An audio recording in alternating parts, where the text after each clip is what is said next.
Welle Welle ভেলেরি ধোয়া জমি মাফিয়াକୁ ସଂସ୍କାରୀ ମଧୁଆ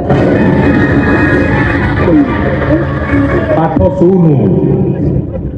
ତବ ଗାଣ୍ଡୁ କିନ୍ତୁ ସହର ମଝିରେ ଗୋଟାଏ ବଡ ୟୁନିଭର୍ସିଟି କରିଛ ଠିଆ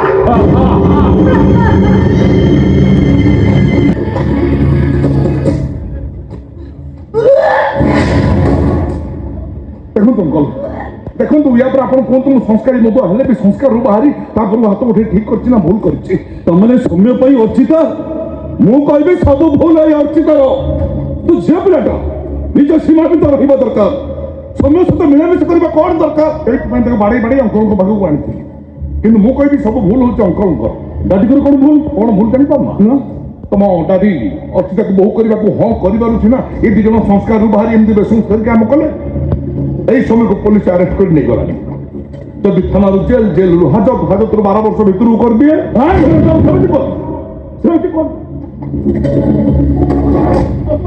ସୁମନାକୁ ନିର୍ଦ୍ଦୋଷ ଥାନାରୁ ଖଲାସ କରିବ ଅଙ୍କଲ ସୌମ୍ୟ ବିନା ବଞ୍ଚି ପାରିବିନି ଯେମିତି ହେଲେ ଆଜି ସୌମ୍ୟକୁ ଘରକୁ ନେଇ ଆସନ୍ତୁ ଆମେ କାଲି ସାଥିରେ କଲେଜ ଯିବୁ ଆଜି ସେ କଲେଜରେ ତାଲା ପଡିବ କାଲି ଆଉ ସେ କଲେଜକୁ କେହି ଯିବେନି ସେ କଲେଜଟା ବର୍ବାଦ ହେଇଯିବ ବର୍ବାଦ ହଉ କ'ଣ ହସି ହେଲା କଲେଜ ବଡ଼ ନା ଭଉଣୀର ଭବିଷ୍ୟତଟା ବଡ଼ ମୋ ହଁ ମୁଁ ଭଲ ଭାବରେ ଜାଣିଛି ସୌମ୍ୟ ଛୁଆ ଆମର ନିର୍ଦ୍ଦୋଷ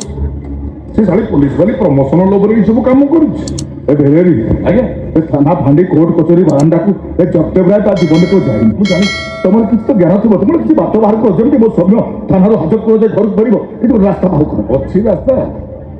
ଆପଣ କାହିଁ ବ୍ୟସ୍ତ ହଉଛନ୍ତି ରାସ୍ତା ଅଛି ଥରେ ଚିନ୍ତା କଲେ ଅଙ୍କଲ ଯୋଉ ପିଲାକୁ ସୁଟ୍ କରାଯାଇଛି ଯଦି ତା ଘର ଲୋକମାନେ କହିବେ ଆମ ପିଲାକୁ କେହି ସୁଟ୍ କରିନି ଆମ ପିଲା ସୁଇସାଇଡ୍ କରିଦେଇଛି ପୋଲିସ ବାଲି କ'ଣ କରିବ ଆରେ ବାଡ଼େଇ ଛାଟି ହବ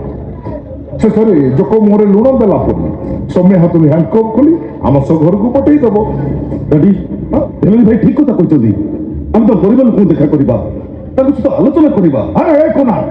ଯାହାର ପୁଅ ମରିଛି ଯିଏ ତା ପୁଅ ପହରେଇଛି ସେ କ'ଣ ଏତେ ସହଜ ରାଶି ଏ କଥା କହିବାକୁ ରାଜି ହେବ ସେ ଶଳା କ'ଣ ଅଛି ଯାହା ପୁଅ ମରିଛି ତା ବାପା ନାହିଁ କି ମା ନାହିଁ କେବଳ ଗୋଟେ ଭାଇ ଅଛି ହୋମଗାର୍ଡ ଏଟା ଶଳା ଟଙ୍କା ପାଇଁ ସେ ପୋଲିସ ବାଲିକି ବାହା ହେଇଛି ମୁଁ ସବୁ ଟଙ୍କା ନେଇଛି ଅଙ୍କଲ ଆମେ ଯଦି ତା ମୁହଁକୁ 10-15 ଲକ୍ଷ ଟଙ୍କା ଫୋପାଡ଼ି ଦେବା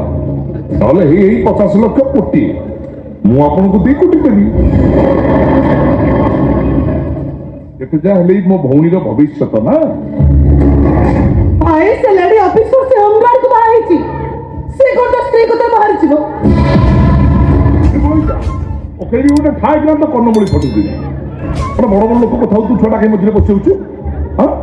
କିନ୍ତୁ ଟଙ୍କା ପାଇଁ ପୁଅ ବାପ ଗଳା କାଟି ଦେଉଛି ତମେ ତ ଅଲଗା ହେଇପାରିବେନି ଅଙ୍କଲ ଆପଣ ଡେରି କରୁଛନ୍ତି ଶୀଘ୍ର ଯାଆନ୍ତୁ ସେ ହୋମଗାର୍ଡ ସହିତ କଥା ହେଇକି ଆସନ୍ତୁ ଏ କୁନାଲ ଭେଲେରି କିଛି ଭୁଲ ପରାମର୍ଶ ଦେଉନି ତୁ ଗାଡ଼ି ବାହାର କର ଆମେ ସେ ହୋମଗାର୍ଡ ପାଖକୁ ଯିବା ସେ ଲେଡି ଅଫିସର ସୌମ୍ୟକୁ ଥାନାରୁ ହାଜତ ନେବା ପୂର୍ବରୁ ଆମେ ହୋମଗାର୍ଡକୁ ଧରି ଥାନାରେ ପହଞ୍ଚିବା ସେ ଗାଡ଼ି ବାହାର କର ଠିକ ଅଛି ମୁଁ ଗାଡ଼ି ବାହାର କରୁଛି ଆପଣ ଆସନ୍ତୁ ହଁ ଅଙ୍କଲ ଟିକେ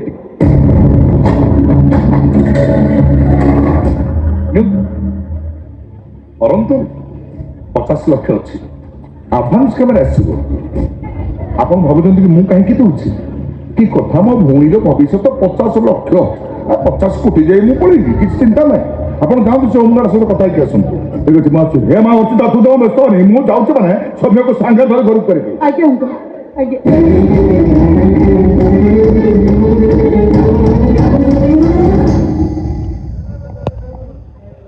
ଭାଇ କାହିଁକି ମତେ ମିଛରେ ମା ବାବାକୁ ଅଭିନୟ କରିବା କରି ଏତେ ଗୁଡ଼ାଏ ବାଡ଼େଇଲ କାହିଁକି ମତେ ଅଭିନୟ କରିବା ପାଇଁ କହିଲ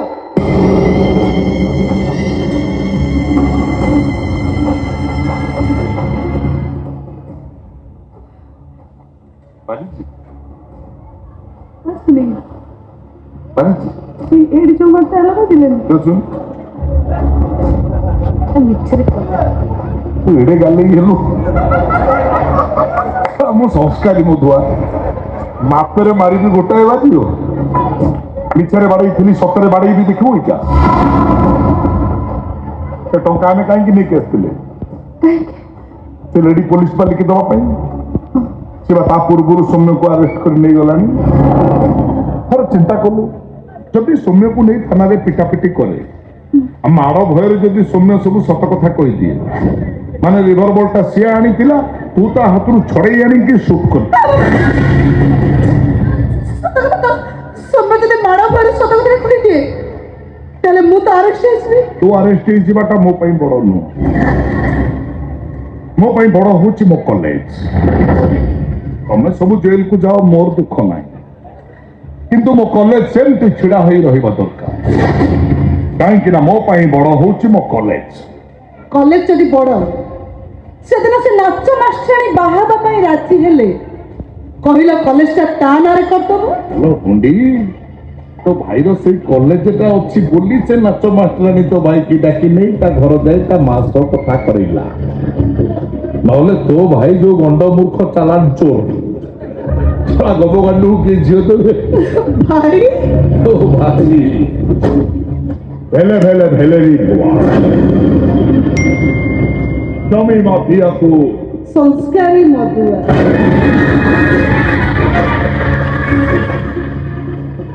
ତ ତାପରେ ଡାଇଲଗଟା କହ